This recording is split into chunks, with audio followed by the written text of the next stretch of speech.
Mais que se passe-t-il exactement au Kenya?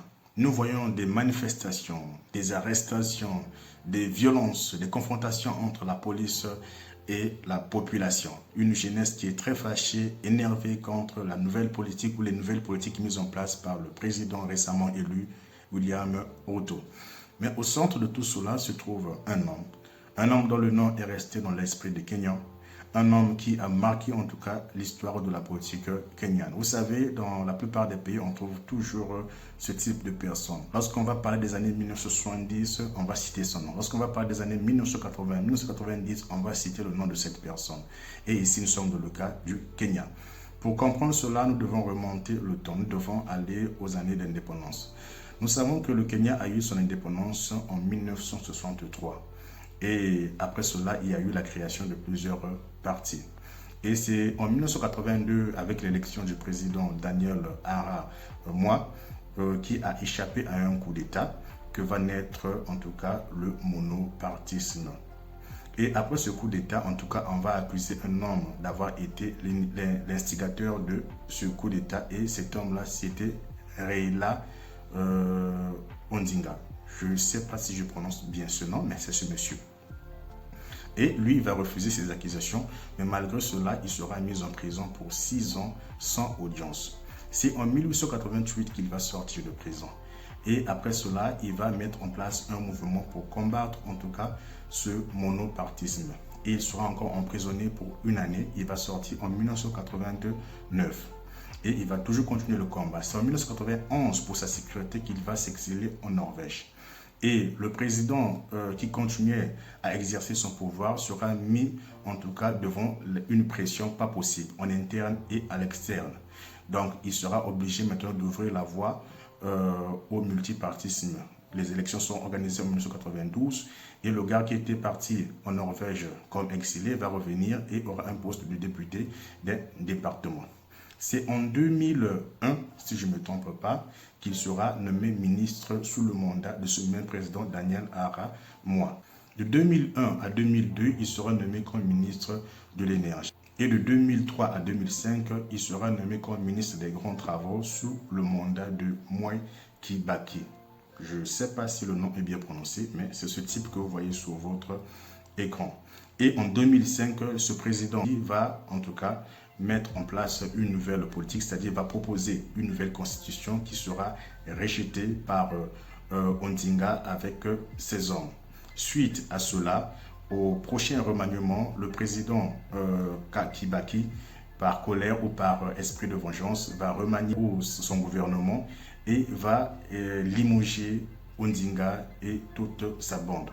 Et par colère, Odinga va se présenter aux élections de 2007, si je ne me trompe pas, au Kenya. Et en 2007, c'est le président sortant qui sera réélu. Mais les résultats seront aussitôt contestés par Odinga.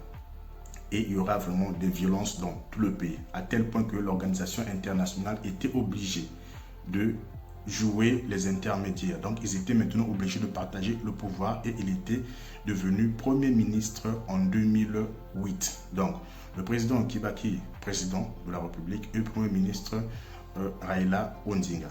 Là, c'est toujours le même homme. On a commencé depuis les années 1982 et nous sommes là actuellement en 2008. C'est toujours le même type. C'est toujours le même type. Donc, de 2008 en 2013, il sera Premier ministre. Et après les élections de 2013 qui seront remportées par le président Uhuru Kenyatta, les résultats seront aussi contestés par le candidat malheureux Odinga, qui en tout cas va emmener ce problème auprès de la Cour suprême. Et la Cour suprême, malgré cela, va valider en tout cas la victoire de Uhuru Kenyatta. Il y a eu quelques violences. Maintenant, en 2017, puisque c'était de 2013 à 2017, et à partir de 2017, il y a encore eu de nouvelles élections. Et ces élections en question ont opposé Uhuru Kenyatta, le président sortant, et Raila Odinga. Et ça s'est encore soldé par la victoire d'Uhuru Kenyatta. Mais toujours comme d'habitude, Odinga va contester ces résultats et va traîner en tout cas le président sortant auprès de la justice plutôt, auprès de la Cour suprême. Cette fois-ci, la Cour suprême, en tout cas, sera du côté du candidat malheureux Ondinga, et en tout cas on va annuler les élections en question pour refaire encore d'autres élections. Et les prochaines élections, Ondinga va boycotter ces élections en question, ce qui va permettre en tout cas au président Uhuru Kenyatta de remporter cela facilement. Ouais, il y avait aussi en tout cas des manifestations, la pagaille et toutes ces choses-là. Maintenant, de 2017 à 2022, il a régné sous son pouvoir. En tout cas, il a fait ce qu'il fallait faire et il avait pour vice-président William Ruto, qui est l'actuel président. Ces deux mandats, de 2013 à 2017, il était vice-président. De 2017 à 2022, il était vice-président. Maintenant, en 2022, ces élections ont opposé William Ruto à Ondinga. Ça s'est soldé par la victoire de William Ruto. Le gars a toujours contesté les élections. Ouais. Il s'agit là du même gars. Depuis 1989, là nous sommes en 2022. Il va encore contester les élections. Mais malgré cela, il y a eu quand même des violences, il y a eu ceci, il y a cela, il y a beaucoup de problèmes comme d'habitude. Maintenant, lorsque le président William Ruto est rentré en exercice, il a commis une erreur. Vous savez, actuellement, les gens sont devenus tendus dans la plupart des pays d'Afrique.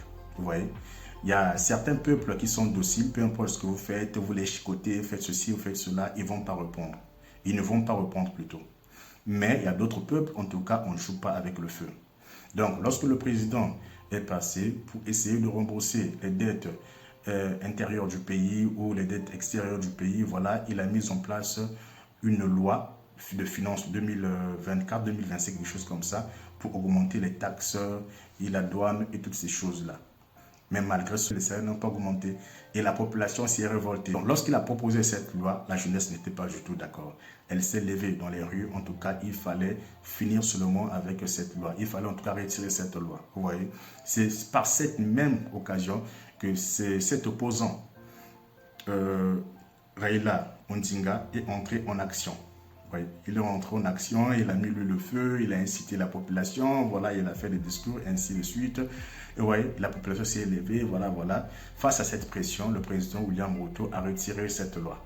Mais malgré cela, la population a dit non. Je pense que, voilà, nous pensons qu'il faille seulement démissionner. Il a incité la population. Jusqu'à maintenant, ils sont là. Donc, non seulement lui, il doit démissionner, et tous ceux qui sont autour de lui doivent démissionner. Et des gouverneurs, tout ce monde-là qui travaille avec lui, démissionner. Vous voyez? Donc, ce monsieur, c'est un doyen. C'est lui qui est au centre de toutes ces choses. Mais malgré cela, la population l'aime. Mais c'est ce genre de personnes, parfois, lorsqu'il prend le pouvoir, ce qu'il disait là, c'est pas ce qu'il fera. Hein. C'est bien. C'est vrai que pendant les mandats où il était ministre, voilà, il a fait quand même quelques réalisations. Mais quand tu passes président, c'est quelque chose d'autre. Ouais. Bon, on a vu ces choses-là. Papa a combattu, il n'a pas pu être président. Et c'est le fils qui va devenir président.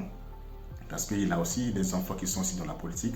On a vu cela avec la situation de la RDC, où le père a combattu, il a combattu Mobutu, il a combattu Kabila, et bon, il n'a pas pu être président, c'est le fils qui est venu être président. Peut-être aussi que c'est la même chose avec ce monsieur.